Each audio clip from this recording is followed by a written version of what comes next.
I can't stand them. And anything they do, I don't care.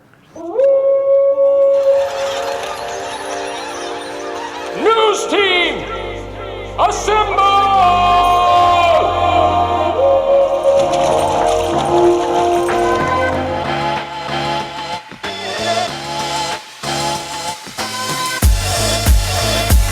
It's time for the unofficial 40 from Soonerscoop.com. Featuring site publishers Carey Murdoch and Josh McCuistion, along with videographer Eddie Radosevich. It's the unofficial 40 on Soonerscoop.com. Well, hello. Welcome back. It is the Soonerscoop.com podcast. Well, I turned that off really quickly, that music there. Welcome back, Carey Murdoch, Josh McCuistion, Eddie Radosevich here with you on another edition of the Unofficial 40. We're coming off of a weekend. It is we are podcasting on February the 18th, 19th, President's Day, whatever that means. If you got off for President's Day, good for you, because it's a fake holiday. It's not real. We could do we need to read president facts throughout the podcast? Like really horrible ones though. Like how many? I don't want to go. No, like not going to be Eddie. Calvin Coolidge syphilis stories and stuff like that. That would be good. Yeah, if you can come up with some of those, feel free to throw them out throughout the program today. Okay, I will. So I will look for those. We're coming up off of a weekend where, my God, OU basketball is still going in the wrong direction. 8 out of their last 10 they've lost now. It was shocking to see how poorly they played on Saturday. I mean, can you be shocked at this team at this point? I was a little shocked, just for the fact that you would think, when you're on a 4-game losing streak, you would think that you'd dive for balls on the floor, maybe show that you aren't the softest team in America. They do look like they quit. But halfway through the second half, it was completely over. And I didn't blame Baker Mayfield for leaving early. They showed up late, left early. They shot 30%, 31, not quite 31% from the field. 8 of 30 from 3, 26.7%. Hell, they only shot 81% from the free throw line. They at least got there 22 times, unlike Kansas against West Virginia. That was one of the all-time post-game press conferences out of Bob Huggins on Saturday night. Here's the thing, though, West Virginia asked for a game. What was it, 35-2? Was that the discrepancy? Right. West Virginia plays a game and where they literally foul every time you come down the floor. And they, the thing about it is Bob Huggins can go off about it, but they were still up 10 with 8.5 minutes left. They blew the it. Fouls weren't what caused them to lose that game. They suck on offense. Yeah, they are not a very good offensive team. That's their problem. They scored 25 points in Norman and still won in the second half. I know. It's because OU sucks that bad. It's not good. So I know that I was talking to Eddie about this yesterday. Lon Kruger is the worst coach to be going through a season like this because you want some type of satisfaction. You want heads to roll. You want answers to your questions. It's what I go through daily with the Thunder. I want Billy Donovan to choke somebody out. Yeah. And Lon Kruger's just not going to do that. You think he's happy that they've lost 8 of 10? And he's going to be super nice in the press conference when you ask him, what's wrong with this team? Why can't you guys do any better? He's not going to throw anybody under the bus. He's always just well, we just got to get back to practice. I would just say that Kadeem Lattin's the softest person to ever play basketball at the University of Oklahoma. Man. It's just not going to happen. You know how bizarre it is when they start telling stories about his grandfather, during the games, and you're just really, he came from that? His grandfather not be happy about this. Here is the fired up Lon Kruger in his opening statements after the loss to Texas this weekend. It was a ball game where I thought Texas, had more pop from the start. I thought they dictated in the first half. We tried to make a little run there in the second half. Couldn't quite get back over the hump, fighting uphill. It seemed all day, and Texas did a good job. They did a really good job. We didn't make shots. You don't make shots. You don't quite have the same, energy on the boards, energy defensively. You wish that weren't the case, but that's pretty much the way it works. So we got to get back to work, though. We got a lot of work to do, a lot of areas in which to improve. Not exactly. We got to jerk people out of the game. We got to replace people. We're going to sit all our starters, which I think is about the only thing that would make people happy at this point. Yeah, it's not good news either when you're on a 5-game losing streak and you've lost 8 of 10. And congratulations, you get a big Monday date with Kansas tonight in Lawrence. So good luck. It's going to need a performance of the ages for Trae Young. Carey, I don't know. I think it's kind of an excuse that everybody's falling back on this idea that Trae is just tired now. I know it's been a long season, unlike anything that he's ever gone up against in high school and everything like that. But it kind of bugs me that it's just become this, Trae's just tired now.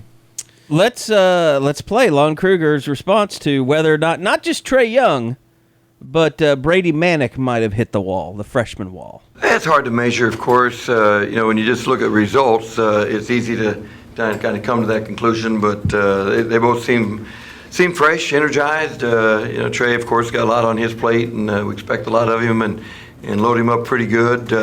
Defenses are targeting him, so you can understand that it'd probably be nice to get him a few more breaks, during the course of a ball game. But don't have a lot of luxury there, and he'll keep battling it. There's no question about that. He's very competitive, and no doubt, they'll all keep working at it.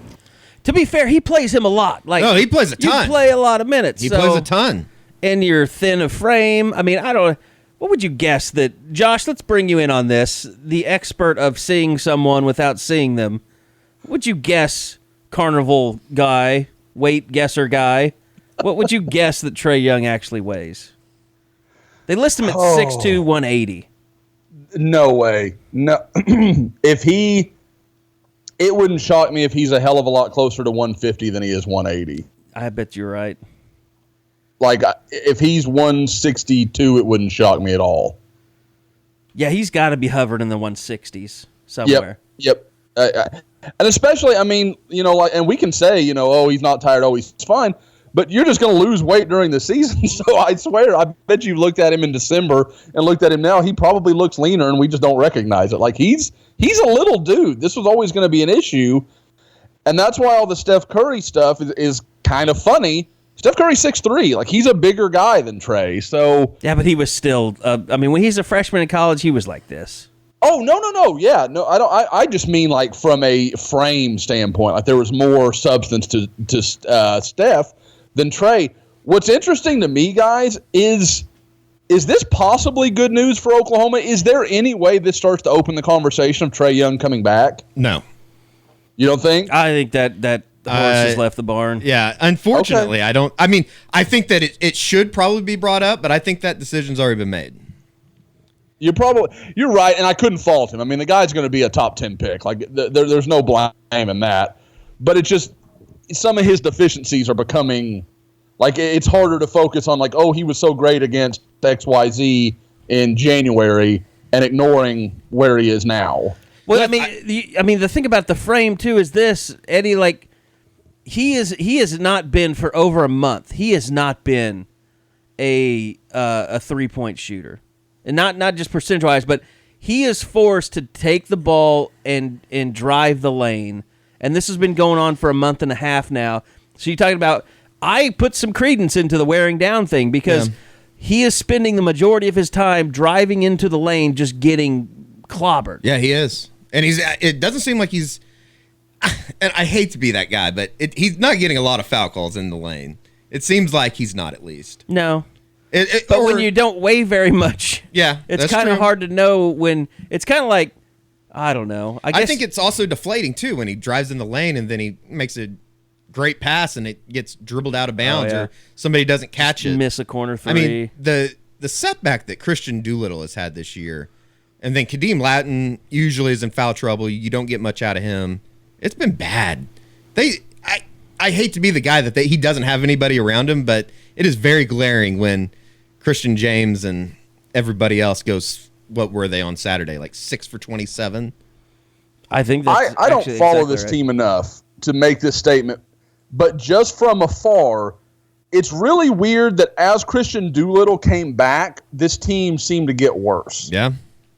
Now, And I don't Cameron think there's McGusty any correlation really. disappeared. Like maybe it's something mental. Maybe they can't figure out how the rotations are going to work. Like I can understand some of that stuff, but I don't think that's a direct link. But it's funny that it's almost the exact time period. There was, By the way, right on 7 of 26 is what those two were. that's so bad. I think Saturday, and I don't think that there's a big problem. I don't think that there's a lot of problems behind closed doors, but when you go through a stretch like they're on right now, it's hard to. There is not a lot of positives when you look over at that bench. There's a lot of long faces, a lot of people that it's only. I think it's only natural for people to think, does the rest of the team hate Trae Young? Yeah. Like honestly, I think that's the only way to put it. And when you look at his last 5 games, this is what Young has done. He's gone 2 of 14, 4 of 10, 1 of 8, 0 of 9, 3 of 10 from behind the arc. Those are not numbers. But when he throws the ball to other people and the two other best players go 7 of 26, what are you supposed to do? No, he could go 1 of 50. Yeah. I'm still saying I want him shooting the ball. Well, you wait for Trae Young to kind of come out and say, I'm frustrated. I guess he kind of did that Saturday after the game in a way. He's trying to stay positive, but you can tell just by this answer that it's definitely getting to him. Cringeworthy. I mean, it's tough. I mean, when you win a game in the Big 12, that's big. I mean, this is, like I said, the toughest conference in America. I'm getting guarded like nobody else in the country is being guarded, scouted on like no one else in the country is. So it's a mystery coming out each and every game, trying to figure out how a team's going to guard me and how I'm going to dictate and help my team win. So, I mean, it's a process. I mean, it's a process, and right now it's tough. I know no one likes losing, especially us. We're very competitive. Coach is on us about being competitive, and I mean, just taking it game by game. And tonight we just didn't knock down shots, and that was the case tonight. Cringeworthy. Not the answer that I think that I wanted to hear, but I guess it's not the end of the world. There's a lot bigger things going on, like losing 8 of 10. I mean, it's a kid that it's a kid. That's probably the bottom line. It's a kid that doesn't have any answers, that's never been through anything like this before, that's never struggled like this on a basketball court. It's a coach that really doesn't have any answers because the answers are he needs to be on a better team. Yeah, that's probably it. And I mean, it does. OU's after all these guys now because they've gotten all this attention, all this exposure, 5-star guys. But every other coach in the country is going to be like, "Don't do what Trae Young did." Do you see what happened to Trae Young? Yeah, he was one of the best players in the country. He went to a program that wasn't any good, and it made him worse. There are going to be studies done about the Trae Young, quote unquote, Trae Young effect and everything that has gone into the last 4 months. Trae Young, a case study. Seriously, like it is the strangest thing. Like I've even at times been like, I don't want to hear about Trae Young anymore, and I'll just turn off ESPN. It's been too much. It's been way too much, and I don't think that I think it's gone into a little bit into how poorly they've played, just as far as just the mental side of it. I don't think that ESPN is directly responsible for the losses, but here's the thing that's going to be the biggest pile of bullshit that's ever happened is ESPN has used him as their poster boy to sell all of their games on TV, and now their analysts are going to be getting together and just shitting on Trae Young for not handling the pressure. It's going to happen. It's coming. Probably. And maybe it won't be Seth Greenberg or Jay Billis. It'll be Stephen A. Smith or Will Kane or somebody. Dan Dackett. Stephen A. already kind of started in on thinking he didn't understand what all the hype was about and all that sort of stuff. So, I mean, I don't think his comments were that out of line or anything. It wasn't anything crazy, but I mean, it seemed like he started to kind of move in that direction. And like ESPN, you are very much responsible for the FU Trae Young chants. Oh yeah, well, and the other half of that is just the general population. Yeah, of Lubbock. Texas Tech. It's like okay, this game is actually in Lubbock now. we're good. Okay, it's time for us to be assholes now. And you know what? I think this kind of goes into a little bit of why OU's such a soft basketball team. But the FU Trae Young chant, don't have a problem with it. Of course you don't. We have to bleep out your Fs all the time. I don't think it's that. I think it's kind of funny, actually. Like, I think more college. But his dad is there. His dad was a hero for you. I mean, He wasn't a hero. I mean, he had one of their best. That's true. Games in the history of that school. That's true. But we need more of that. We need more of it at the high school level. We don't. No, we don't. Eddie, are you going to be the guy that, like, someday when you have a little boy, you're going to be screaming at the Pee Wee basketball, like referees, like throwing stuff? Yes, No. because he's put in the time of being a ref. He's put up with some really horrible stuff in his life. No, but they will be on a competitive team. We're not playing at the Y. I'll tell you that. We're not doing community rec league soccer. I think you do that. No until a scores certain are being age. kept. I think 12 is when you turn it up. 12 or 13. That's when you I think that's make fair. your kid cry for looking at a third strike. Oh yeah, gotta get the bat off your shoulder. If you 3-putt, Yeah, that's you're just probably there ready to scream at him. my lifelong dream is to take the first little league team from Oklahoma City to Williamsport. So It's not to be Earl Woods. it might be at some point. Yeah, you probably need to. We'll probably be We to need the. to get the Chamberlain thing going again, so you have a chance of at least having someone athletic Yeah, that's true. in your in your family. Did you by chance, and just made me think about this? Did anybody see the HBO Real Sports segment about the St. Browns? No, I saw the one about the Olympic Committee. That guy is insane. Oh wait, no, yeah. You're talking about the kid that went to USC. Yeah, and his brothers. Yeah, he's quietly insane. Yeah, compared to, he's the LeVar Ball. I actually think But he might he, be like- more insane than LeVar. He specifically married a woman that had athletic genes. Yes. Like, I don't know that LeVar Ball was thinking that far ahead. I don't know. How does she feel? I don't listen, think she. you're like a horse. You're like a thoroughbred. Yeah. We're I don't think she breeding does to you. very much like thinking for herself. It seemed like, even though they said that she takes care of the I don't know if you're academic really, side. but of if it. you're a really good athlete in college and you're driven, and you, I mean, it's just like some girls want to marry guys with money. Maybe I want to marry a guy that has great athletic genes. I had a good buddy, and that was always his thing. He was like, "I'm going to marry a track star. Like, so my kids are going to be, big and fast. The whole it was his whole thing." So Trey Millard married a track star. They're having babies now. I'm not Very saying smart. that. I'm not saying that they did it for. I didn't ask if they did it so they'd be athletic. do we know their graduating class? I can put them on my list early so I can be ready. I think 4 weeks ago is when they had it. So. Okay. So I'm looking. Oh, okay, you got plenty yeah. of time. Yeah. You got plenty of time. I'll work on a phone number here for too long. We'll start working on the contacts and when they walk and that kind of stuff. I didn't ask girl or boy though. I should have done that. I think it's a boy. Is it a boy? If I remember right, yeah. Okay. Because I remember he made a Twitter announcement about Okay. welcome to the family or whatever. I highly suggest She's people to go very see tall. that, though. I think she's taller than he is. We could be talking QB. Oh, like it with mobility. Really like it. It's good. Anyway, yeah. What was it? What's the kid's name? Amon Ra or something? Yeah, Amon Ra. There's And he is Amon Ra.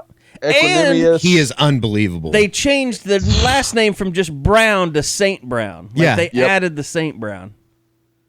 and then they have His last name is still Brown, and he spent the special dogging on how boring the name Brown is. I suggest everybody go see it. I've I've always felt this way though. Like there are white Smiths and stuff in the world, but I totally am for a black person that wants to change their name from he termed it the slave master names or whatever. Like I've seen people change their last names for worse. Yeah. Yeah, I Just trying don't to have think of it. no. I have no. I mean, that's perfectly fine. I don't. It's very awkward. Guys, this is something I conversation read in for a the book. podcast. Yeah, this is Three an white awkward guys? conversation with three white guys. But I will say something I didn't know, and I don't like. I'm going to throw in a little history here. I'm a crazy reader, and I like history books and that kind of stuff. It never occurred to me why there are so many black guys with a last name or girls, whatever, just black people with the last name Washington, Lincoln, Sherman, that kind of stuff. And it was because after the Civil War, they could take their own names and they named themselves after either famous historical figures or Abraham Lincoln or Sherman burning his way through the South. Yeah, people that contributed to ending slavery. Exactly. It's obvious, but it never occurred to me. And I was like, wow, that's kind of an amazing little thing. But sorry, completely the only time I'll ever be able to use that factoid on the pod, so I wanted to run with it. That's why we do a podcast, so we can talk about random shit that we know. That was your history lesson for the afternoon. That is. All right. One other thing that did happen at the basketball game was Baker Mayfield showed up, who wanted to come to the basketball game and just happened to be a big junior day weekend. Baker just happened to wind up over at the football facilities talking to the recruits, and here's Baker on recruiting and the future of the football program. I want to see this program and this university succeed and everything. So it's exciting to see the recruits they're getting now. Got a Lake Travis guy here today, so I'm proud of that one. But no, people ask me how they're going to be next year, and there's not going to be a drop-off at all. People are worried, but they're focusing on the wrong things. We got the talent, we got the coaches, we got the best coach in the country, and they're bringing in the right recruits, right guys, and so they're going to be very good in the next couple of years. Garrett Wilson was the kid that he was talking about, the Lake Travis wide receiver, who we had him coming in, then he wasn't coming in, then he came in. But a big receiver haul that came in on junior day. Trajan Bridges, one of the guys that was in. But Josh, let's talk about Oklahoma's recruiting weekend. They do end up picking up a commitment from a 29 defensive lineman as well. Yeah, and luckily one of these guys that live in Houston I get to go see here in the next few weeks. I'm going to go see him, probably do some workouts, go over a spring ball. Wish you were in the middle of it, Josh. Yeah, I said it. I was like, you two are going to take the bait. I knew you two would go there. That was not the intention, but it's fair. It was my intention because that was the dumbest thing that's ever been wrote on the board. Well, I think I've unbanned Nate for maybe this week, maybe tomorrow, maybe today. It'll only be a matter of time before he's you banned get banned again. for a week for dumb posts like that.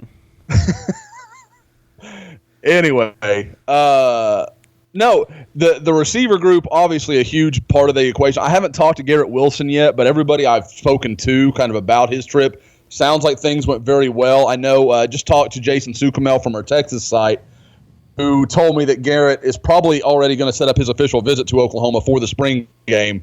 So that spring game visit weekend just getting bigger and bigger and bigger. It's starting to look like there could be 10 to 12, not just like guys OU likes, but really elite national recruits that could be there for officials. The other guy there is the name that a lot of OU fans are familiar with, Theo Weiss. Talked to Theo last night, and I haven't even had a chance to put this on the board yet. Speaking to him, there's been a lot of buzz about A&M that he really loved his trip there a few weeks ago. The only official visit he knows he is going to take is Oklahoma. Like, that's the only one he's got set up. Usually that means something. That's usually not just a fluky deal, especially when it's a school like Oklahoma that he's already seen a bunch of times. He doesn't have to take that official visit. And when you look at who else he's taking as officials to, I think it was Alabama, Ohio State, Clemson, and I'm going to forget the fourth one. But it wasn't Texas. It wasn't A&M. It wasn't any of the other local schools that he's seen a bunch. So I think that's really kind of interesting to see if that means something, if that tells you something. But just speaking to him, I really got the impression that if he picked today, Oklahoma would still be the choice. So a lot of the teeth gnashing and worrying, and this is stuff we talked about on the board. The A&M buzz was huge over the last few weeks because it's a new staff and they're getting to sell all these things they're going to do and what they're going to be, and all the guys can buy into it and get excited about it. And then as guys get away from campus and they're not there, things start to calm down a little bit, and they can go back and they can talk to OU and UT and LSU and every other major program that recruits Texas, and it just starts to temper a little bit. I think that's what you're starting to see. Don't get me wrong. Jimbo Fisher, Tim Brewster, those guys are going to bring in plenty of recruits to A&M. That's a good staff, and they know how to recruit. But I think Theo is a good indication. Things are starting to settle out to what we kind of knew them to be. How many receivers could they take in this? I mean, isn't that kind of a little bit of a crunch there? I mean, almost, You got Theo Weiss involved. You know, you've got R.J. Henderson out there. Then you got Wilson. Then you got Bridges that's already committed. I mean, my God, how many guys can you take? Well, I mean, and you look at it, they lose Nick Basquin after this year, assuming, they don't do anything as far as a medical hardship or anything like that. And really, I mean, the year after that, it's Marquise Brown. Obviously, that's a big loss, even if Marquise doesn't go pro after this year. And A.D. Miller and Michael Jones. I mean, going into 2019, most of your primary receivers are going to be sophomores and below. So, like I said, I don't know how much they can take. But when you have a shot at this many good guys, I mean, Garrett Wilson's a take all day, every day. I think he's probably the best receiver in Texas. Theo Weiss, that's a no doubt. If Theo is really, really good, but even if I didn't like him as much as I do, his notoriety, being at the program he is, that's a take. You just have to take him, whether he wants to do it tomorrow or next February, whatever the case may be. So he's a definite guy. You got R.J. Henderson, Jaden Hazelwood's an absolute take. If for no other reason than you went into Georgia's backyard and took the best player in the state of Georgia, so that's a huge deal. So I think they're looking at 3. But if you told me they had Bridges, Wilson, and Weiss and Hazelwood wanted in, they're taking Hazelwood. I mean, that's a no doubt. That's a guy that's in the class. So I like I said, I think it's a good problem to have, where Oklahoma may have to turn away someone who's pretty good for the chance at someone who's really good. Okay, so Josh, tell us about the commitment that OU got last night, Kori Robinson. Or Roberson. Roberson. Yeah. Roberson. Defensive end from Manville, Texas. He's a guy that I kind of knew his name during the season, but Manville, for the first time ever, really didn't have anybody that was involved with Oklahoma. So for the first time in years, I didn't see a Manville game here in Houston. I didn't even go to their spring practice. And he and I were talking about that a little bit last night. He didn't have a lot of buzz coming into the year, but he's about 6'4", 260. I know, just talking to some sources, when Calvin Thibodeau went to see him a few weeks ago, he loved the kid. I mean, he was a guy that OU put very high on their list almost immediately. And I know people kind of look at his offer list and say, I don't, that doesn't excite me, that kind of thing. I know, talking to people that I trust, there's an expectation there'll be a move for him, kind of like there was Ronnie Perkins. Because a lot of people forget, when OU offered Ronnie Perkins last year, he was a 3-star guy from St. Louis that no one, not no one, but wasn't overly well known, ended up a borderline Rivals 100 guy. So I think Oklahoma feels this is going to be a similar situation where he's going to become a big-known guy. And you watch his tape, and you can see what Oklahoma likes. He's a big-bodied guy. He really fits their defensive end, what they want to do with those guys being 280, 290 pounds, because he's 260, 265 now.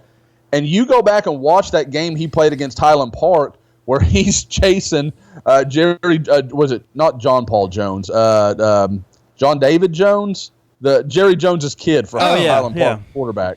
That was the guy that the reason Jones got to make all the crazy plays, running around, running for his life, is because Kori Roberson was chasing him all over the field. And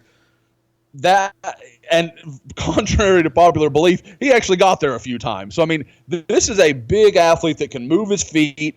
I think at times he plays a little high. You can fix that. I think he's maybe just a touch stiff, but it's nothing. Like I said, the knocks on him are very small in my opinion, and I don't understand, frankly, why he doesn't already have 15 or 20 offers at a program like Manville in the Houston area that's last year, state finalist, always deep runs into the playoffs. They're 10, 11, 12-win team. Just, you can set your clock by it. So they are a big-time program, and I think this helps Oklahoma because for all the years they've recruited at Manville, this is only the second guy they've ever landed from that program, the other being Austin Bennett, who obviously didn't do much. But with the kind of talent they produce year after year after year, you want to have a good relationship there. John Stephen Jones is there. We go. We were thinking of John Paul Jones. I was pushing off my Led Zeppelin fandom there, I guess. Here's a good question for you, Josh. How much recruiting is Spencer Rattler doing to these receivers at this point, if any? Oh, I think he's doing quite a bit. I mean, he's a guy that I know every time I talk to him, he's he's very present in what's going on. There's no like, oh, I don't know that guy that well. If we're talking about somebody and it's a guy that's relevant in Oklahoma recruiting, like I guarantee he's talked to Garrett Wilson. Obviously, he's talked to Theo a ton. He's a guy that, I was talking to him just a few weeks ago, and after being burned by Cam Rising, I feel like I take Spencer's temperature a lot. I'm like, so what's going on, Spencer? You feeling good? He's like, man, I want to be at OU tomorrow. Like, I don't even know that I want to, and he's got a chance to win a state championship this year in Arizona, and all he wants to do is be in Norman and start competing for the starting job. So he is a guy, like I said, that I know is constantly working. He's constantly involved, and I just think that he is going to be one of those guys that this year is going to blow up, and I think it'll only help Oklahoma. It won't shock me at all if Spencer Rattler graduates as a 5-star and is a top 20 guy in the country, because when you talk to people, the only knock anyone can find on him is that he's not 6'4". Everything else, I mean, he's got one of the best arms in the country. He's an incredible athlete. There's everything to like about Spencer Rattler, and I just think he's one of those guys that as his name continues to grow, it'll get bigger than, he can help you in California or he can help you in Phoenix. This is a guy that's going to be able to make an impact nationally with receiver recruits and everybody else that understands a class is only going to be as good as its quarterback. Anything else that really stood out, kind of the early findings from either you or Bob about junior day? Probably, and I guess we kind of, you mentioned it, Carey. Garrett Wilson showing up, that's a big deal for Oklahoma. Like I said, I think he is probably the best receiver in Texas and really hasn't gotten his due quite yet. But I think as he hits the camp circuit this spring, that'll change. I think he'll end up as a top 50 guy in the country. I like Garrett Wilson a lot. The other being Oklahoma issued another in-state offer. Javian Hester, the 2020 receiver from Booker T, a guy I had a chance to see in the state championship game in early December against Bixby. He is a guy that, nope. It was state semifinals, and it was against Midwest. I'm going to get there. It was Booker T and Lawton. There we go. I am back in the conversation now. What the second kid does to you. Woo! Yeah. We were, me and her had some words last night. So we can get into that story a little later. But, no, he is a 6'2", 6'3", big, long, lean wide receiver. Really smooth guy. Already has an Ohio State offer as Ohio State kind of continues to try and build some relationship. And obviously a big part of them offering him was to continue the relationship with Dax Hill. Oklahoma now gets that same benefit where I think this is a guy that Dax is going to recognize, I want to play with this guy. I know this guy. These things help. Now, it's not going to be a deciding factor, but it definitely helps, and you're building that relationship, not just with Dax, but with Booker T itself, where Oklahoma really hasn't had a presence much at all other than Dominique Alexander for like the last decade. So I think that starts to mend. I don't know if mend the fence is the right thing, but it just continues, like I said, to kind of open communication between the staff there at Booker T and Oklahoma. What was the biggest disappointment? Maybe a guy not showing that, really, I don't know, not put Oklahoma behind, but were there any guys that you're just like, Oklahoma really, it hurt Oklahoma not getting this guy or that guy in? Oh, I don't think there's any question. For all the advantage of Kori Roberson coming up and landing that commitment from a Houston defensive lineman, the flip side is that Marcus Stripling didn't come up. The Rivals 100 defensive lineman from Katy, the Katy area, Mady Creek High School. A guy that I know has been very high on Oklahoma, has stayed in constant contact. There was some real indication not long ago that he was really, really high on Oklahoma, maybe considering a decision. And I think then took a Texas A&M trip, and I think they got into his ear. I know it was reported we went to Texas this weekend instead of Oklahoma. I don't think people are going to read into it, he prefers Texas. Well, no, it's just a much easier trip from Houston to Austin than it is from Houston to Oklahoma City. That's the reality of the situation. But I do think it's given him some pause, because when I've talked to him recently, it just sounds more like a guy that's kind of slowing things down, going to tap the brakes a little bit, and going to ride things out for a little while longer. But I definitely think OU is right there with anybody else. I think he'll take an official visit maybe here in the spring, and then we'll kind of see where things are at with him. But I think there's no question Oklahoma had started to lose a little bit of ground with him as far as letting other schools start to catch up with where I feel like they were. And I think this weekend was going to be a big chance for them to kind of regain that distance, and obviously that didn't happen. So that stings Oklahoma a little bit. I guess one other thing I did forget to mention is Oklahoma had a big contingent from Memphis, Tennessee this weekend. A bunch of guys from Whitehaven, which is really one of the marquee programs in the state of Tennessee. Actually, and I won't pretend that I knew the guys real well. Tyler Hunter, Melvin McBride, and Kevion Mullins. Mullins is a 4-star wide receiver. McBride's a 3-star offensive lineman from that's got a South Carolina offer already. But the guy that really people should keep an eye on is 2020 linebacker Bryson Eason. I know talking to Woody Womack, he feels like that guy could be in the 5-star conversation before too long.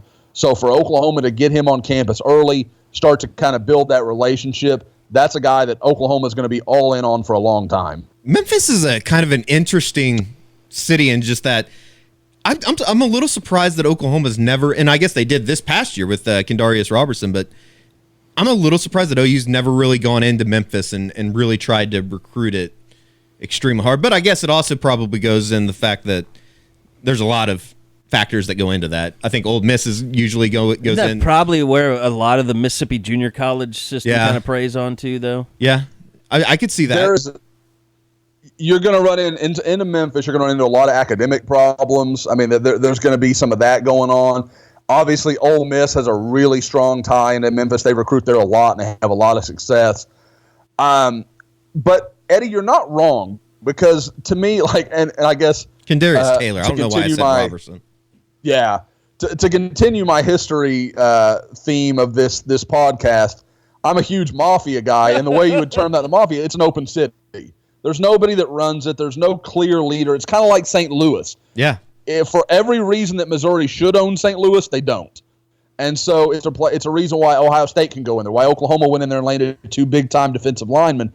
There's no one where you're like, well, if all things are equal, they're going to this school. You know, kind of like Oklahoma used to be in Las Vegas. Oklahoma went into Las Vegas, they got their guy, and that's just kind of the way that was. That's obviously stopped. So I think now with Memphis, that's very much the same story. While Ole Miss has a good connection there, you can look for years, and there's guys that have gone all over the country from Memphis.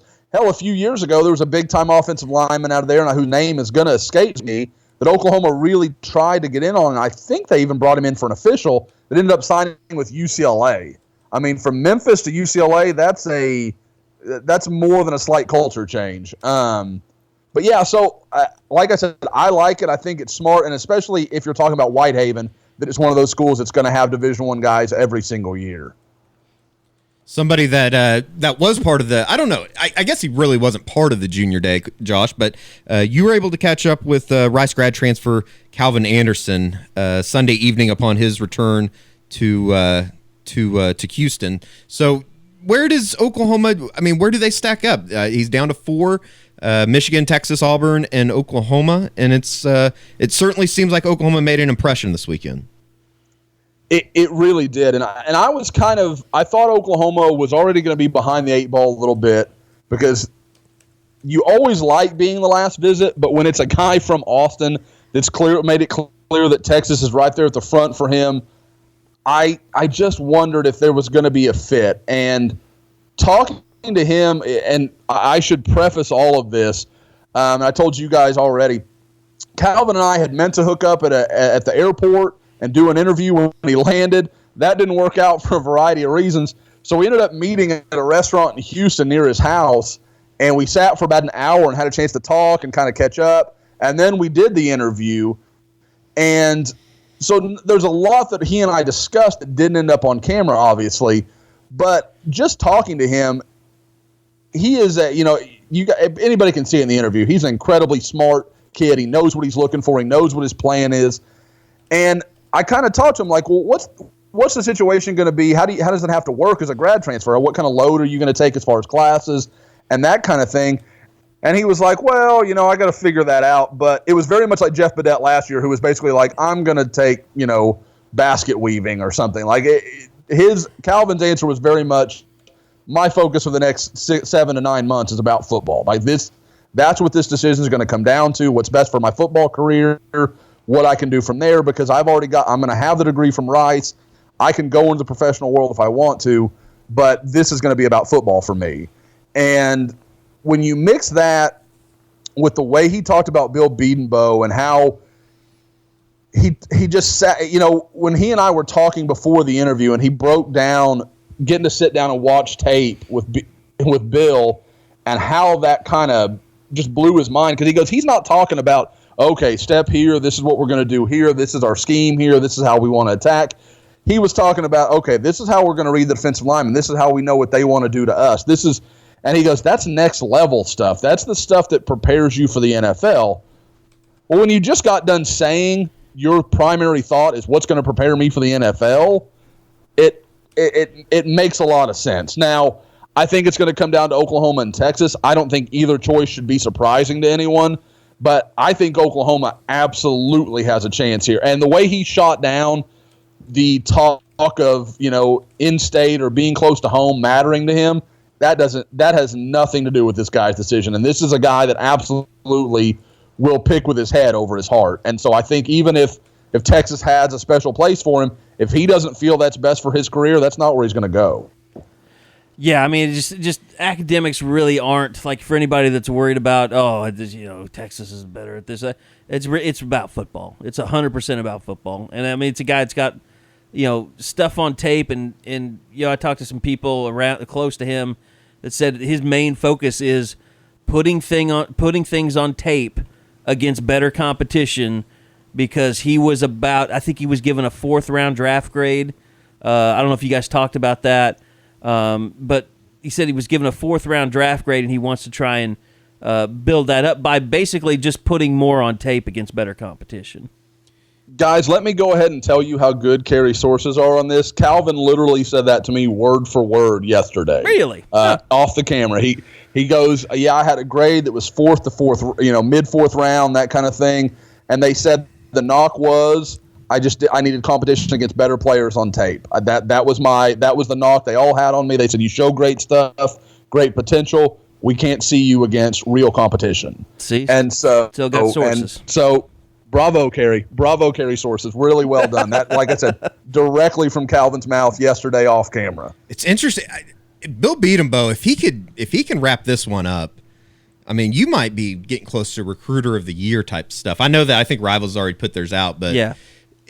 I mean, if you could pull in Calvin Anderson to go along with. He was going up against Georgia, who signed pretty much every offensive lineman on the planet. Yeah, that's true. They were unbelievable. Georgia had an unbelievable year.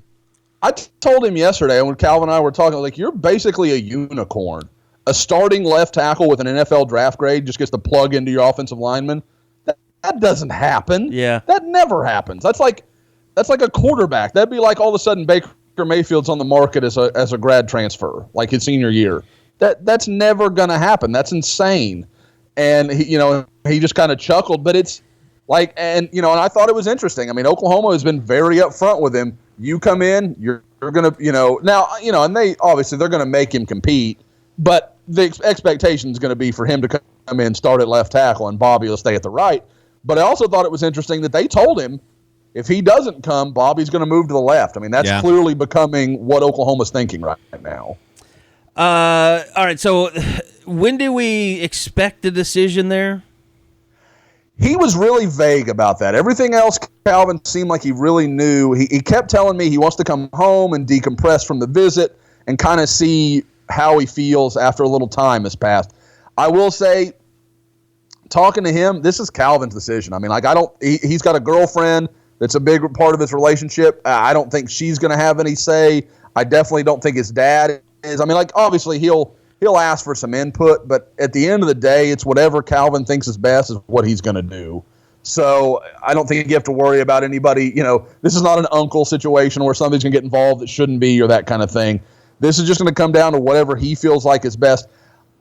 Just gauging his, just where he was kind of at. I bet he takes a week, maybe 10 days, something like that. And then maybe this time next week we know what he's going to do. Maybe he sits out, this coming weekend and really sits down and kind of knocks it all out. But I don't think this is going to be something where at the spring game OU still doesn't know what's going on. I think he knows he needs to make a decision. But at the same time, none of these schools have to push him. I mean, they either have room for him or they don't. And I think that's kind of where things stand. All right, talking about players going to the NFL, Baker Mayfield mentioned earlier he was back in town, and it was odd. I mean, that he said it, and I guess I knew it the whole time, but he stayed out in L.A. after the Rose Bowl, got a training. He kind of did it backwards. He got a marketing department, then he got an agent, and then he got a trainer. So he's working out at Pro Performance USA or something like that. Yeah, he's working at I think he said the one that is North LA, LA, and then Mark Andrews and Orlando Brown. I guess I hadn't even put 2 and 2 together, but they're at the one in the South LA. Is it Mark and Obo? Mark and Orlando. Orlando, okay. So here's Baker Mayfield yesterday just kind of talking about what life has been like for him last month and a half. It's been a crazy journey. Hasn't stopped. This is the first time I've been back to Norman, actually. So since the Senior Bowl, I've been training hard, getting ready for the Combine, setting up my schedule for interviews and whatnot, going forward after Pro Day. And it's just been, scheduling. It's a long process, a waiting game that, you guys know me. I'd rather play ball. So I'm excited to get through this process and get back to it.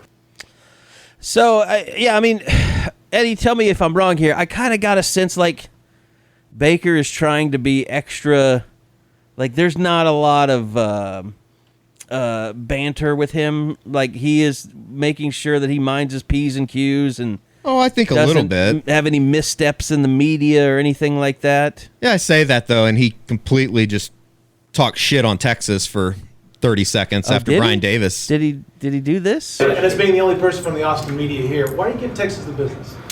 Why you go after Keandre Coburn on Twitter, giving him the business out there? You love this rivalry, don't you? You have to. You come to Oklahoma to beat Texas. I was born and raised in Austin. They didn't recruit me. I grew up 15 miles from their campus. I can't stand them. And anything they do, I don't care. Talk to the NFL guys. They say I have to calm it down a little bit, but when it comes to Texas, absolutely not. I can't stand them. No, just end of story.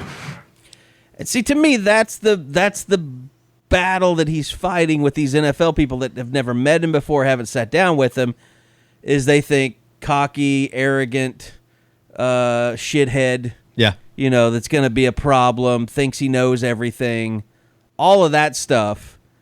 And that's what he's going to be battling. I mean, more than anything, look, not every team is going to invest in a quarterback that's going to be taken as high as he is. There's only a little more than a handful of teams. But I think once he gets to the Combine, and let's face it, you can read nothing against Mel Kiper or Todd McShay, but why would draft boards have no reason to be changing right now? Like people moving up and down for clicks. For clicks, yeah. You've had the Senior Bowl. Now you're going to have the Combine. So between now and then, you're really just in limbo. Right. I don't care. I saw something the other day. Baker Mayfield, it was a clickbait article. Baker Mayfield has moved up Mel Kiper's draft board. Well, how the hell did he do that?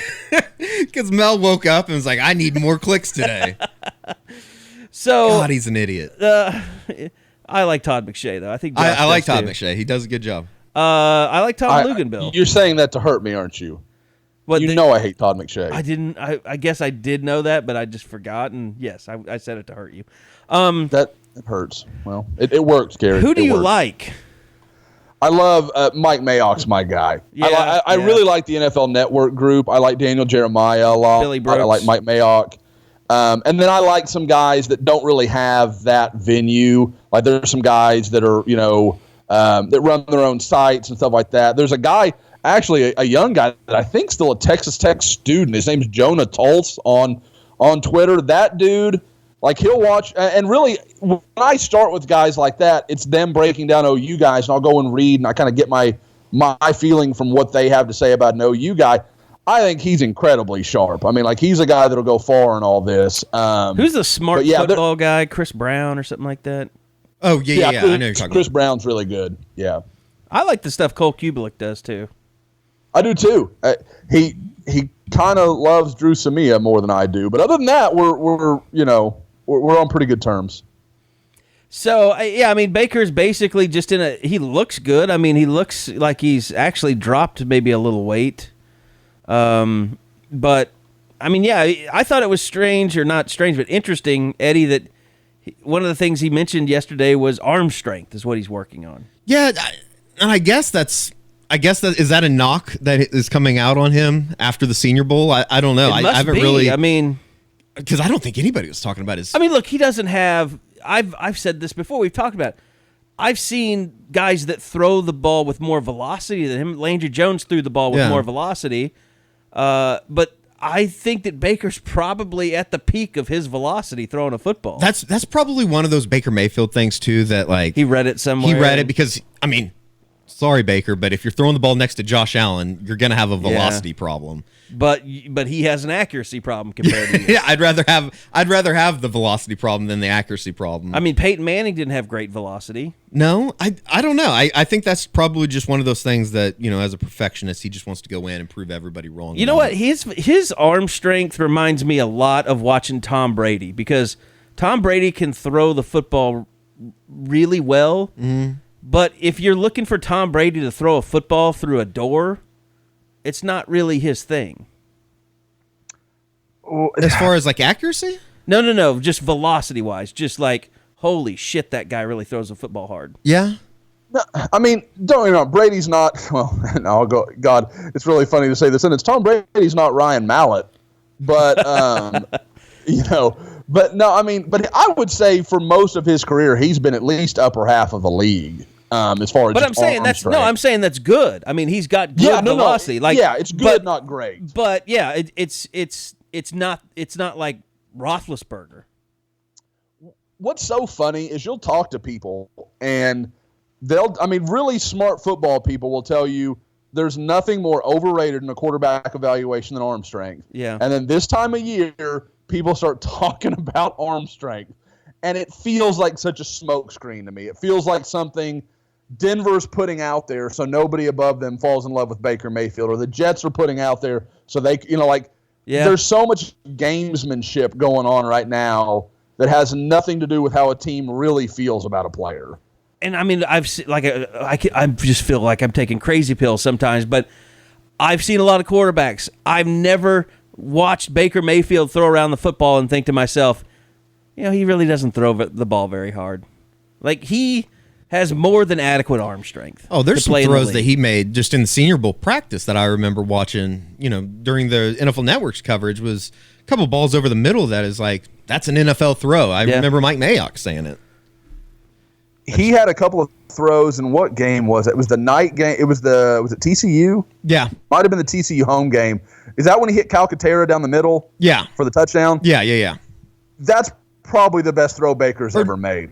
And then he hit Anderson a little later on that one up the sideline that may have been even better. That was against TCU. I was trying to think, is that he TCU made or some Tech? throws that were just unbelievable that night. But no, to me, if you're looking at this draft, and don't get me wrong, part of it is we've seen every throw Baker has ever made. We can't say that of, Josh Allen or Josh Rosen or Sam Darnold. Like, none of that's going to be the case. But I've seen enough of those guys. The only one I would consider taking above Baker is Josh Rosen. He's the only one. Because he can just do stuff that is just unbelievable. And Darnold has a real problem with turnovers, and Josh Allen, you don't know where it's going half the time. It's like he's like Charlie Sheen in Major League. Like, if it hits the target, it's going to be wildly effective. But if it doesn't, he could kill someone. A little wild thing. All right. Yep. Josh, it's me and you. Carey had to step out for a minute. I will throw this out there. I've been doing some research on the presidents, and I want to read this to you. Okay. As badass as President Ulysses Grant was, he was kind of a prude. Even though he expected his men to fight and die for him, and I'm reading this, so I'm not making all this up. Okay. He refused to shower in front of him, which is kind of weird to me. I mean, I'm a big communal shower guy, so I don't think that it's that big of a deal. but he did not want to see have his men see him naked while he was at war during the Civil War. Kind of weird. See, I'm anti-communal shower. I was actually at the gym not long before we started recording, and there was a very large grown man just letting his stuff dangle. And I'm like, dude, I don't need any of that in my life. There's some sort of break point at the gym when it's like 50 or 55 when all of a sudden it becomes okay to just air dry all the time. When you just say screw it, you just stop caring. You know what though? I will say the only place that I've taken community showers that I can remember is probably at the fraternity house. So it was a little bit different just in that it was a very casual atmosphere. I don't think that you need to be taking showers at a gym unless you're I've always been weirded out by that. Like you could just drive home and take a shower. Exactly. I live 10 minutes from my house. I can wait. It's fine. I'll come home and take a shower.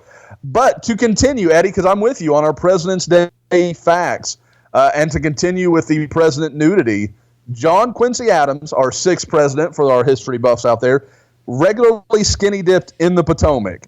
Adams was known for his early morning dips in D.C.'s main waterway, always in the nude. That reminds me of a Seinfeld episode when Kramer is swimming out in the East River, I think it is, up in New York.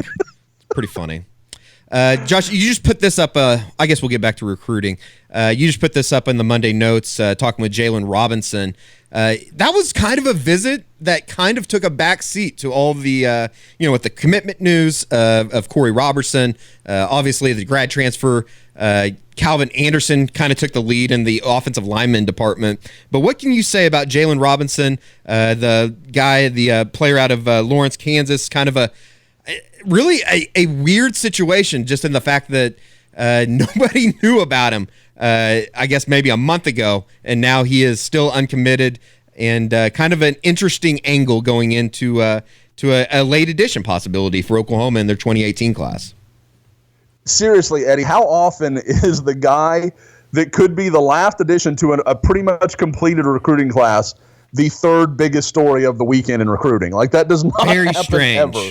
Very strange. So with Jalan, though, had a chance to talk with him a little bit, and like we mentioned it in the notes thread, it sounds like he's going to get a verdict here in the next 48 to 72 hours as far as what Oklahoma is thinking with an offer for him. He came down with his dad this weekend, just said he loved the trip, loved everything about it, and I think if Oklahoma chooses to offer him, he'll probably sign pretty quickly. Mm-hmm. I don't think there's a lot more he needs to see. I think Nebraska is obviously trying to recruit him. There's some other schools out there, but Oklahoma has a spot for him and, is clearly the premier program that is involved in his recruitment right now. So I think he's waiting to see. Let me ask you, and I think this is only the natural question that a lot of people out there will have. Is he connected to Calvin Anderson? If Oklahoma were to strike out with Calvin Anderson, does that automatically make you think that they would offer Jalan Robinson, or are they not even connected at all? From what I'm told, there is no connection. That Oklahoma, if they choose to take Jalan Robinson, it is just because they like Jalan Robinson. I don't think it's a matter of, well, we lost that on Calvin, we'll go get Jalan now. I don't think there's any connection between the two. Jalen's probably a guard for Oklahoma. Calvin's obviously a tackle, and Jalan will certainly redshirt next year if he were to end up at Oklahoma, and Calvin will be your starting left tackle. So, I mean, that's the way that's going to go. But I will say, I think the question for Oklahoma really is taking Jalan Robinson in 2018, is he a better option than someone they could land in 2019? Mm-hmm. And that's really what it comes down to. And I know some people are going to, instantly, well, who is this kid from Lawrence, Kansas that doesn't have many offers? How can he be better than some of the guys Bill Beatonbow could land in 2019? And I understand it. But go watch Jalan Robinson's tape. That is a big guy that can move his feet. I don't know how in the hell 2 weeks before signing day a guy like that was headed to Butler, other than what I've always heard about Kansas high schools, and that is they do a poor job promoting their guys generally, and that's why the Kansas JUCOs are always so freaking good, because there's kids that should have gone to places like Oklahoma and Nebraska that no one else knew about. Now, to me, what's embarrassing, how did Kansas let this happen? Yeah. In Lawrence, Kansas, you didn't, with all the problems your program has, you didn't know about this kid that Oklahoma is considering offering?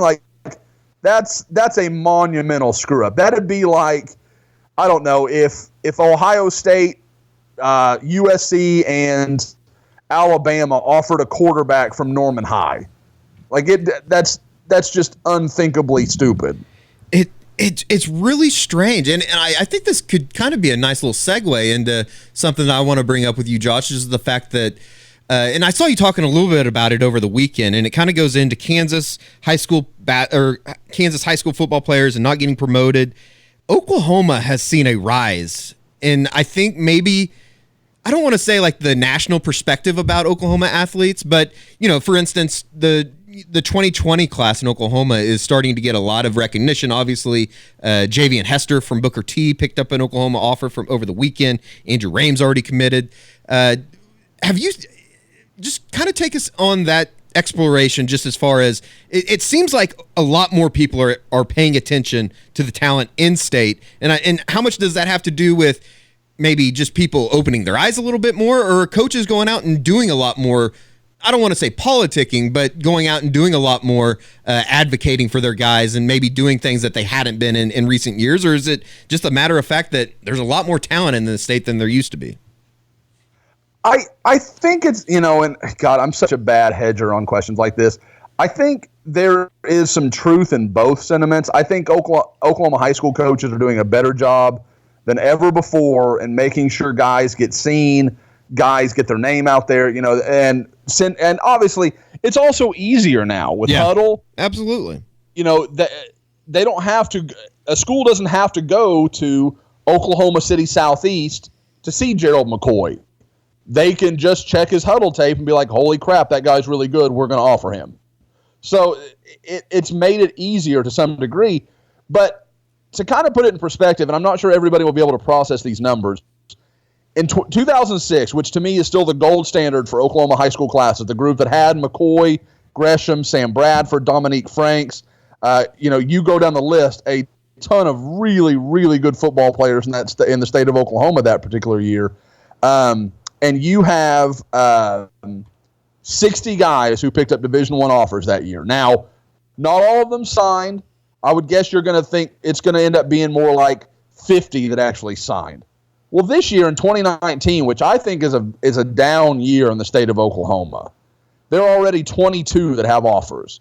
That number will swell to probably 45 before it's all said and done, because I can already tell you 10, 12 guys in state that it's crazy they don't have an offer yet. Yeah. But if you look at that and it's 45 in what I think is a very mediocre year, roughly 15 years after what I think was the best year ever in the state of Oklahoma, it says a lot about how things have changed and how things have grown, because now Oklahoma has become a must-stop. Look at Millwood, Eddie. They sent out that graphic the other day of all the schools that come by. Georgia, Arkansas, Oklahoma. And you're not just talking about guys that recruit the region. Ohio State came through. I mean, there are big-time programs that make a point to come to Oklahoma because, sure, there are not 30 guys in the state of Oklahoma that can help Ohio State. They know that. But there are 3 or 4 that are at least worth the look. And so I think you're going to see that more and more. And next year could be absolutely nuts because, like you mentioned with Javian Hester, Andrew Rame, and I have found a whole bunch of other guys that really don't have a name yet that people are going to find out about. There is a lot of talent in the state of Oklahoma for 2020. It's got a chance to be one of those years where there are 4, 5, 6 guys that are in that top 150 in the country conversation. What awesomeness did I miss? I had to go do a radio hit for Kansas City. We talked about some. We talked about some Eddie and I presidential made facts some racial about jokes. There was some profanity. Were there any F-bombs that I have to go back and fix? There weren't. No. We were good. We were good. No profanity. Yeah. We minded well. You're not lying to me. No, not. We did some presidential sex facts, and it was good. Don't nice make little recruiting me, talk. Don't make me Rappaport you. No, there was nothing going on. No shenanigans. You How see are what- the folks in Kansas City? To continue with the presidential facts and to cure Carey's ails, Andrew Jackson, 7th president, taught his Racist. parrot to curse. Taught The his parrot had to be curse. removed from President Jackson's funeral because it wouldn't stop swearing. He was a That racist. is amazing. I'm going to have to check this out on Snopes.com. See if it's true or not. It's kind of like that thing that keeps circulating on Facebook all the time. Like if somebody's robbing you at an ATM, if you hit 1, 2, 3, 4, it will immediately call the police and take a photo of the scene. Like, oh, really? That's not true at all. Oh, I was like, what? Never heard that. And it keeps circulating on Facebook all the time. Facebook is the land of fake news. I don't know very many people that are still on Facebook. I'm not you know why? really on it very much at all. Old people ruined it. And not to mention, like most things. After school shootings, it's the worst possible place to be at. Yeah, I could imagine. I can't imagine. I can. It was funny the other day. I got an urge to watch The Social Network, and it was so funny watching them talk about Facebook is cool, man. That's what it is right now. And you're like, wow, times have changed a lot in 7 or 8 years because it's not cool anymore. I mean, if that's a the only reason I have any presence is Tiffany posts pictures of our children all the time, and that's what it's for. I mean, that's really all what it is anymore. That's all my timeline is. I go on Facebook and I look at all your pictures, but that's all I do. I don't like all of my friends now. We pretty much just handle everything through text groups. Yeah. Mm-hmm. Text groups are the best. Get the man out of the process. Text groups are good. By the way, I mean, like Facebook was like last valued at like $65 billion. What do you think it's really like? It legitimately, the value of it is probably not even $1 billion. Zuckerberg, he ruined everything. You know, now we're gonna have Carey, we're gonna have a bunch of Silicon Valley people screaming at us. You know how many idiots though would be out there would pay a ton of money for that because there are still because I guarantee you the people that do spend time on Facebook consume it at such a level that there are just monumental views and stickiness, and the time they spend on there is monstrous. I mean, I guarantee all the arguments they want to have about whatever politicized thing is going on right now, or how long they're going to stare at their grandkids' pictures, like whatever it may be that attracts the people that are there, they are not the people that are, page to page to page to page. They are going to sit there and just stare at one thing forever. Yeah, I go on there. I go on there about once a week, and I'll scroll down, and eventually I'll hit a political argument or a gun argument. And I'm just like, okay, that's my Facebook for a while. For the people out there, the very few of my friends and those sort of things, they know the rules. If you post politics, you are unfriended. I don't want any of your political shit. I don't want to see any of it. People think like this is just something for the board. I hate political discussion because literally the only thing it does is piss people off. Everybody just gets mad. Nobody ever is like, oh, that was a great point. I've totally changed my stance on how I feel about politics.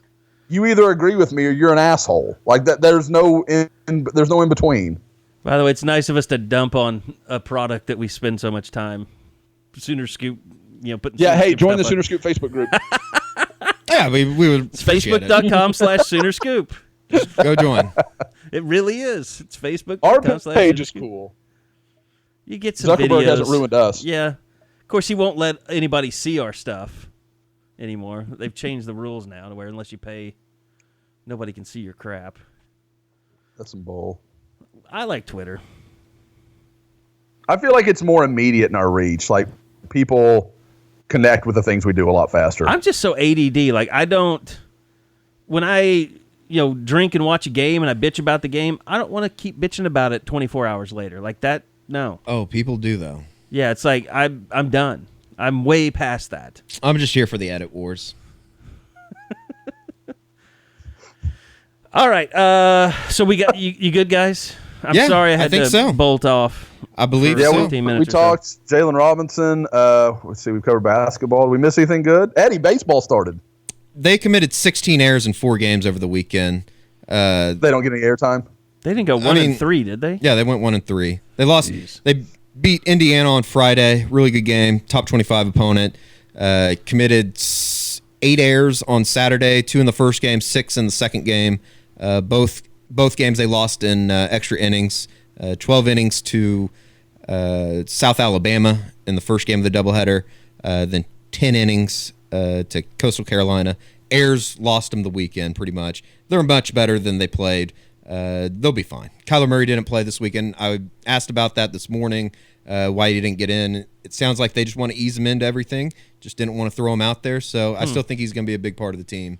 Just didn't play this weekend in the opening weekend. I guess if you aren't with the team year round, like, and they just start the season and all of a sudden you get a hired gun out there, it's probably not good for the team. I think a little bit, and I think that it was kind of a little bit of a respect issue with Jacob Parker, a JUCO kid that kind of sounds like worked his ass off to get where he is, and he committed 3 errors on Sunday. So now they can say, "Boom, it's your turn, Kyler." And if you're overreacting after the first 72 hours of a 65-game baseball season, you have problems. Just continue bitching about Lon Krugers. Find something else to do. I do not have any gymnastics updates. I'm sorry to say.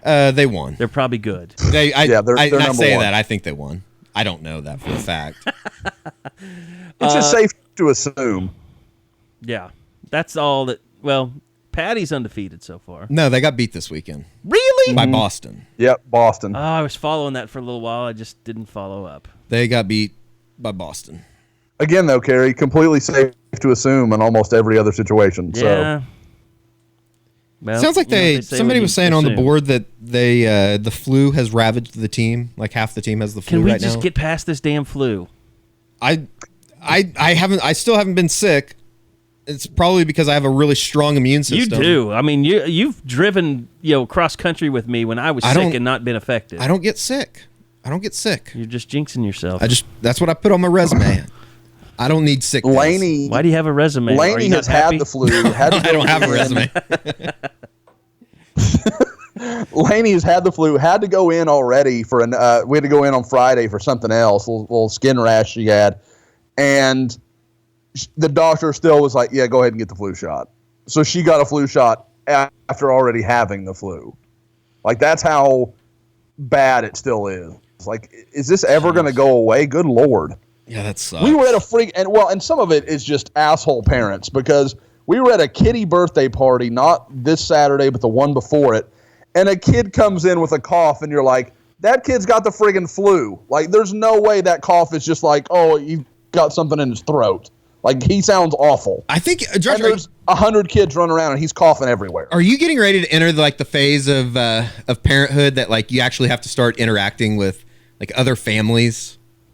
I've entered it. That was like my first thing. Okay. Like, it was like a bouncy house birthday party and stuff. And Laney is just like, she's just getting out of her shell. Like, so she'll go play by herself and starting to do stuff like that. So it was fun. She liked it a lot. But there's these conversations you have to have, and you're like, I hate myself for talking to you. I hate myself for having to have this conversation, because really all we have in common is our kids, and I kind of don't like you other than that.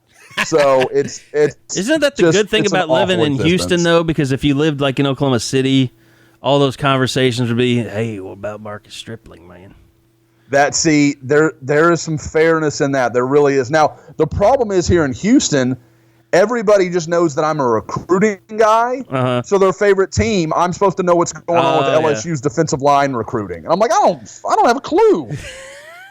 And you know why we don't have a clue? Because it's a shitty school.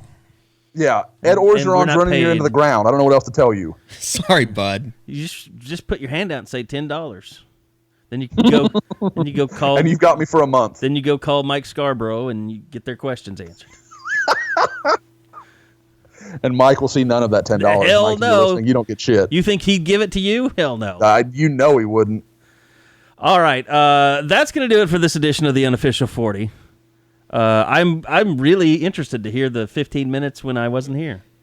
It was good stuff. By the way, I had to listen to some dude from New York answer about 4 questions before they let me on. What was he talking about? Kirk Cousins. Did they just do like a round table type thing? Yeah, it's like the Hump Man's 2-minute drill. I hate that. What does he think about Kirk Cousins? New York Jets do not like Kirk Cousins. The New York Jets should take anybody that wants to play for them. That was the thing. I was like, dude, you can't look down at Kirk Cousins. You're reporting on the Jets. You started Chad Pennington at one point. I mean, who is Kirk Cousins would be the best quarterback you've had since Vinny Testaverde. He really would be. I think they've got that same disease that the Browns and everybody else has, which is oh, we'll get someone better through the draft. It's like a really ugly dude at a bar Like Kirk Cousins, that turns down some ass. Cousins, It's like, you can't be choosing what you get right now. Kirk Cousins, hasn't he been franchised 2 years in a row by the Redskins now? I think that's right. The Jets will never have a quarterback that another team would franchise. Well, and he's obviously gone with the move that they made with the Redskins. Yeah. So, I don't know. It's going to be interesting. I hope Baker doesn't end up there. Where, the Redskins? I mean, the Jets? Yeah. Yeah. Really, if he can avoid the Jets in Cleveland, I think Baker can have a good career. Oh, Denver. Those two can destroy worlds. Yeah. Hopefully Josh Allen will end up at Cleveland. Denver or, what was the other? Oh, New Orleans? Oh, New Orleans would be incredible for him. Oh, yeah. I mean, Sean Payton's a genius, so that'd be beautiful. Oh, damn it, I lost my whole train of thought. Never mind. Josh had nothing to add to that conversation. I'm not entirely sure when we'll podcast next. I've got the L.A. club party, bachelor party coming up this weekend. What is that? Gabe Eichert's bachelor party in Oh, Los are you Angeles. going to L.A. this weekend? Uh-huh. Oh, shit. Man. Avenue? That's the big club, apparently. Avenue. Carey, bottle service Carey. We are getting bottle service. Oh, man. Do you want me to tell you the story Do they have about any? this? Do they have any bottles left after this weekend? I hope they don't like jack up the rates because there's like a supply problem. They might be going down. They're like, we need to get people back out. Well, it's good. That's good that we're going this weekend instead of this last weekend. Where are you guys staying at out there? Should I say? Oh, I don't know. Should you not? You want to give us the general area? Hollywood, like Orange County, West Hollywood? West Hollywood. Okay. We're staying. Probably have some ideas. We're staying. I think maybe you've stayed there.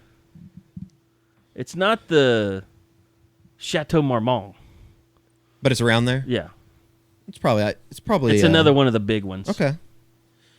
So bottle service. So here was the deal. So Jared's the best man, and so he's arranging this, but he had to call Avenue and basically negotiate us out of a table fee, which like they charge $5,000 just for the table. Yeah, I heard they were ridiculous this weekend. And then $20,000. Then, but what we had to do is we had to guarantee that we would get at least $5,000 in bottle service.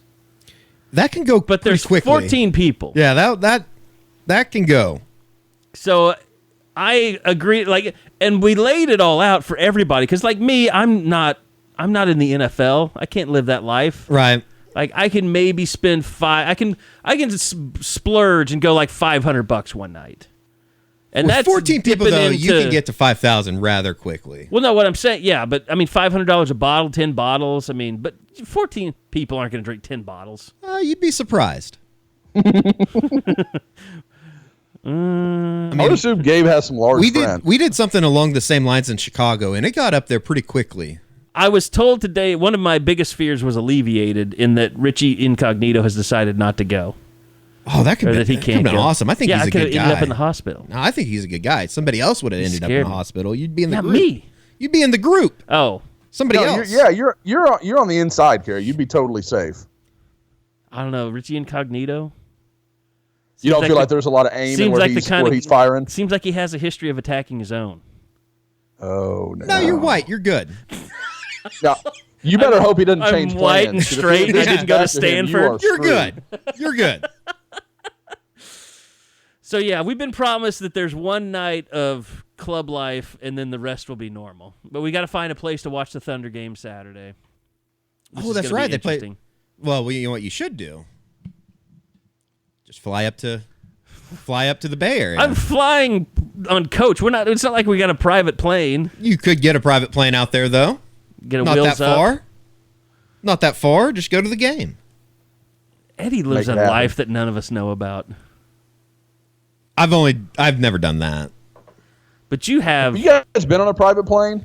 I have not. Never have. No. I've been Are we talking I've been on the one to the least level. Yeah. Like I've been on a little prop, like playing like grandfather had. Yeah, I've never done that it. Doesn't count. Never done it. No, we used to have our Notre Dame site their photographer doubled as a pilot, so they would like charter planes. Yeah, they flew. Didn't they fly down here? They flew here to Norman in 2012. Yeah. Well, that's amazing. We just need somebody to get a pilot's license. I don't see myself getting a pilot's license anytime soon. Well, my cousin is a pilot, you know what? though. I've always kind of dreamed of having like a small plane until that Roy Halladay thing happened. Yeah. But then when I saw all the stuff that was in Roy Halladay's system and what he was doing, how he was flying the plane, it made me feel better. Was he on drugs? Oh God, yes. Really? Morphine. Oh, really? Everything. Like, dang. And Oh, he was crop dusting patches. the ocean. Like Yeah, he was like doing like I'm doing an up and down motion with my hand. that Like he was dive bombing the ocean. And finally, he didn't pull up in time. might be a little harsh, but you do that kind of stuff, you kind of deserve it. Yeah, Roy Halladay asked for it. Yeah, he definitely asked for that. All right, that will do it. I think we've wasted enough of your time with our silliness. Sorry about Eric Hosmer. I saw that you were angry about that. What are you going to do? I don't know that he's worth that much money. Not 8 years. No. Not a chance in hell. He's is a worth good that much player, money. but he's not even like he's not like Mike Trout. No. No. I'd have to look at the list, but I would be hard pressed to call him a top 5 first baseman in the game. Yeah. He did good things for us in Kansas City. I wish him well. Yeah. Sure. No, he was. Everybody. It was a clean break. Norman's own Lorenzo Cain did a great job for us, but he got a ridiculous contract too. But he actually never really just. He did all his work before the Royals went to the World Series that first time. And he did some good things in that first World Series that they lost to San Francisco. And then he really didn't do anything in the second World Series. He was just part of the rebuild. Yeah. He was a big part of the rebuild. I like that dude, though. Character. Married a University of Oklahoma graduate. He lives in here, doesn't he? He did. Doesn't he live in... he bought Josh Heupel's old house. I was going to say. Well, everybody's playing for second this year anyway, so it doesn't matter. The rebound is this year. Yeah. Anthony Rizzo. Everybody's hungry. The captain's back. You Darvish? Come on. He's going to say be awesome. that with a lot of conviction. Like, Eddie, if you would have went somewhere else, you'd been like, yeah, we don't really need him. It's fine. Yeah, but he's with the good guys now, so. so he's a Yu Darvish is one of those guys that, like, if you have him, you want to think of the best he can be, and if you don't, you're like, yeah, but he got nuked for 8 runs like 4 times last year. That's all right. Cubs will be averaging 10 runs a game anyway, so it doesn't matter. By the way, podcast update, we have discussed a guest situation, so next podcast may be joined by a special guest. We're working. We're working. Baker's already we're not happy with Baker right now. I might have to just slide in his DMs. I slid into his DMs. Nothing. If you probably won't be listening to this before, but he's going to be on the hard line today at 5:30. Baker with the snake. If you know Baker and you're listening, tell him he's making a huge mistake by making an enemy out of the podcast. Seriously. Baker, we've sung your praises. Don't make us shame you. Last person to do that. We might know stuff. We might not, but we might know stuff. Last person to do that. We'll just put it out there. He was murdered. Homicide. They still don't know. They still think it was a suicide. We are that good. Yeah. They don't even know he's missing. Yeah. That's because I've always said if you're going to murder someone, it better be someone that's homeless and doesn't have a family. Oh, my God. It's my one rule. You always said that. Yeah, that's my basis. All right, we're going to end it on a high note, which is that note. So anyway, thanks everybody for listening. Thanks to Josh McQuistion. Thanks to Eddie Radosevich. We'll see you guys next time right back here on the Unofficial 40. Podcasts from Soonerscoop.com.